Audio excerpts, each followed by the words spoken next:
أهلا وسهلا فيكم. اليوم رح نعمل مع بعض عجينة بيتزا إيطالية طرية وطيبة كتير بمكونات سهلة وبسيطة ومتوفرة بكل بيت.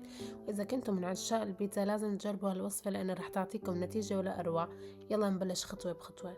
المكونات: طحين البيتزا، كيسين خميرة فورية، كيس بيكنج باودر، كيس فانيلا، معلقتين زبدة لحتى تعطي العجينة طراوة، 4 معالق لبن لحتى تكون العجينة غنية بالبروتين، معلقتين سكر كبار، معلقة صغيرة ملح ليوازن الطعم، مي دافية حسب الحاجة للعجن.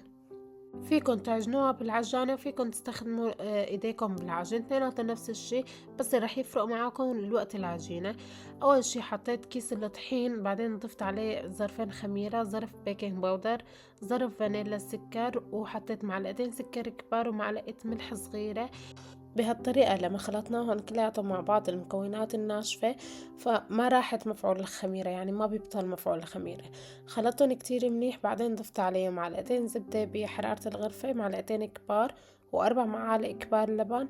فيكن تستبدلوا اللبن ببيضة بس أنا ما بحب البيضة لعجينة البيتزا.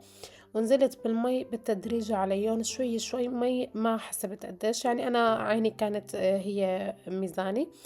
المي كانت دافية فضليت أعجن فيها تقريبا 10 دقايق لحتى طلع معي بهذا القوام. وبتعرفوا إنه العجينة ناجحة ما بتلزق بسفل العجانة أبدا أبدا طحين، وبتطلع كلها شقفة واحدة. شوفوا ما شاء الله كيف طرية وهشة وبتشهي القلب.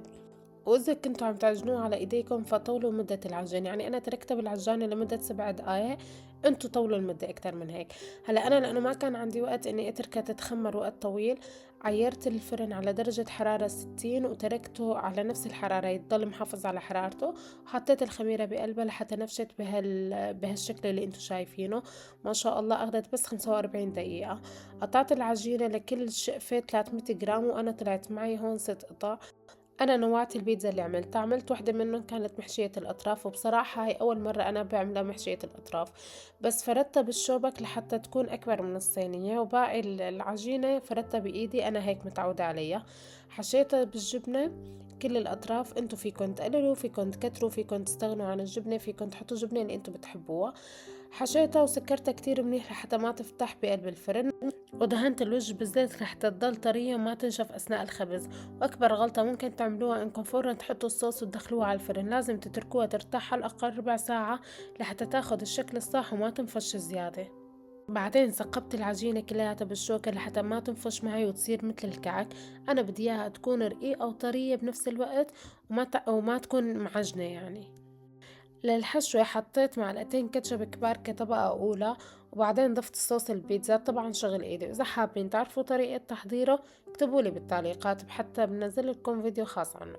بالنسبة للحشوات الموضوع اختياري، أنا نوعت بين كذا نوع. محشية الأطراف حطيت لها فطر فريش مع هالبينو وجبنة، وشي فصول الأربعة، وشي مع بيبروني. بعدين بتدخلوها على فرن محمى مسبقا درجة أعلى درجة عندكم بالفرن من فوق ومن تحت، وبتحطوها بس من الطبقة السفلية. بس اخدت لون من تحت ارفعوها لفوق مشان تتأمر شوية الجبنة، وبتكون هيك جاهزة. شوفوا ما شاء الله، انا ما توقعت النتيجة هيك تكون. جربوها واكتبوا لي رأيكم بالتعليقات. ما تنسوني من اللايك، هذا الشي بيساعدني. بشوفكم ان شاء الله الفيديو الجاي. باي باي.